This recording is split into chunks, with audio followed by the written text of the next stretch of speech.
இந்த காலேஜில் இந்த கோர்ஸுக்கு பக்கத்தில் வந்து பார்த்தோம் அப்படின்னா எஸ்எஸ் அப்படின்னு வந்து போட்டிருப்பாங்க. இப்போ முக்கியமாக வந்து இந்த டிஎன்இஏ கவுன்சிலிங்க்கு அப்ளை பண்ண நிறைய பேருக்கு தெரிஞ்சிருக்கும். வெப்சைட்டில் வந்து அந்த கட் ஆஃப் இதெல்லாம் செக் பண்ணுறப்ப அந்த கோர்ஸ்க்கு பக்கத்தில் இப்போ எக்ஸாம்பிளுக்கு கம்ப்யூட்டர் சயின்ஸ் இன்ஜினியரிங் அப்படிங்கிற ஒரு கோர்ஸ் இருக்கும். இன்னொரு கோர்ஸில் கம்ப்யூட்டர் சயின்ஸ் இன்ஜினியரிங் பிராக்கெட்டில் வந்து எஸ்எஸ் அப்படின்னு போட்டிருப்பாங்க. ஸோ அப்படி அந்த எஸ்எஸ்னா என்ன அப்படின்னு பார்த்தோம் அப்படின்னா செல்ஃப் சப்போர்ட்டிங் அப்படின்னு வந்து சொல்லுவாங்க உங்களுக்கு. ஸோ செல்ஃப் சப்போர்ட்டிங் அப்படின்னா என்ன அப்படின்னு பார்த்தோம் அப்படின்னா, அதாவது அந்த காலேஜில் வந்து பார்த்தோம் அப்படின்னா அந்த ஸ்டாஃபுக்கு சேலரி எல்லாமே வந்து உங்கள் ஃபீஸ்லேருந்து தான் வந்து கொடுப்பாங்க. உங்களுக்கு கவர்மெண்ட்டோட ஃபண்ட்லேருந்து கொடுக்க மாட்டோம் அப்படிங்கிறத வந்து மென்ஷன் பண்ணியிருப்பாங்க உங்களுக்கு.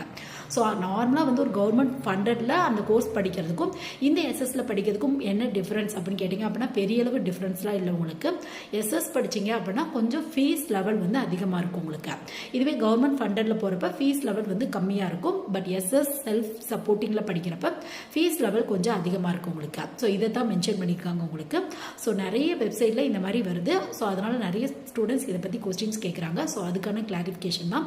ஸோ எஸ்எஸ் அப்படின்னா செல்ஃப் சப்போர்ட்டிங். இந்த எஸ்எஸ்ல ஜாயின் பண்ணுறீங்க அப்படின்னா ஃபீஸ் வந்து கண்டிப்பாக கொஞ்சம் அதிகமாக தான் இருக்கும் உங்களுக்கு.